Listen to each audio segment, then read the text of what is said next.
ನಮಸ್ಕಾರ. ಎಲ್ಲರಿಗೂ ದೀಪಾವಳಿ ಹಬ್ಬದ ಹಾರ್ದಿಕ ಶುಭಾಶಯಗಳು. ಈ ದಿನ ನಾವು ತಪ್ಪದೆ ಆಚರಿಸಬೇಕಾಗಿರೋ ಒಂದು ಆಚರಣೆ ಏನಂದರೆ ಅಭ್ಯಂಜನ ಸ್ನಾನ. ಪುರಾಣದ ಪ್ರಕಾರ ಶ್ರೀಕೃಷ್ಣ ಪರಮಾತ್ಮ ಸತ್ಯಭಾಮೆಯೊಡನೆ ಸೇರಿ ನರಕಾಸುರನನ್ನು ಸಂಹಾರ ಮಾಡಿ ಬಂದು ಬ್ರಾಹ್ಮಿ ಮುಹೂರ್ತದಲ್ಲಿ ಅಭ್ಯಂಜನ ಮಾಡಿ ಸ್ನಾನ ಮಾಡಿದ್ರು ಅನ್ನೋ ಪ್ರತೀತಿ ಇದೆ. ಈ ಪ್ರತೀತಿನ ನಾವು ಅಂದಿನಿಂದ ಇಂದಿನವರೆಗೂ ರೂಢಿಸ್ಕೊಳ್ತಾ ಬಂದಿದ್ದೀವಿ.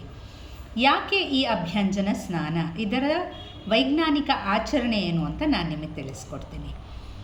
ಆಯುರ್ವೇದದ ಪ್ರಕಾರ ದೀಪಾವಳಿ ದಿನದಿಂದ ಚಳಿಗಾಲದ ಪ್ರಾರಂಭ ಅಂತ ನಾವೆಲ್ಲರೂ ಅರ್ಥಕೋತೀವಿ. ಚಳಿಗಾಲದ ಪ್ರಾರಂಭದಲ್ಲಿ ಏನಾಗುತ್ತೆ ಅಂದರೆ ವಾತಾವರಣದಲ್ಲಿ ಶೀತಲತೆ ಜಾಸ್ತಿಯಾಗಿ